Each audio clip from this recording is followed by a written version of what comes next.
The business challenges and personal tragedies that I was about to face were overwhelming. One chilly winter morning, police found my dad slumped over the steering wheel of his car, the victim of an apparent heart attack at age 67. Typical of my hard-working father who was on his way to work. As difficult as it was dealing with the loss of my dad, I was immediately thrust into the huge challenge of leading the family business at age 26.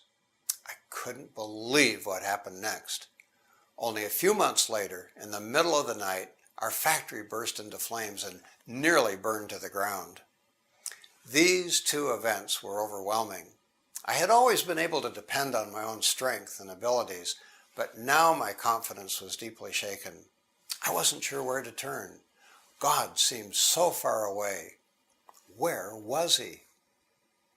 Some said getting closer to God required a leap of faith, but I wasn't ready for such a bold step. What held me back? Months passed without answers, but quietly, again and again, I sensed God was bringing me closer to him. Small things happened to encourage me. Someone would give me a helpful book, or I'd hear a speaker who would answer a key question. The breakthrough came when I finally realized I actually did need to take a leap of faith. For the first time in my life, I let go. I said to God, God, I don't believe I need to have everything figured out. I trust you, and I want to be fully yours. I give myself to your care. What followed was amazing. I experienced a new kind of peace, certain that God had accepted me just as I was, my intellectual barriers, my sense of unworthiness and all. I hadn't earned it, I didn't deserve it, but he took my cautious step of faith and in return welcomed me with open arms.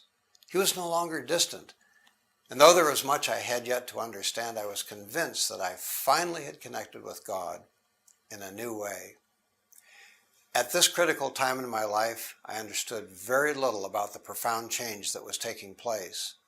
Now, through insights gained from the Bible and personal experience, I understand how one enters a relationship with God and where to start the process.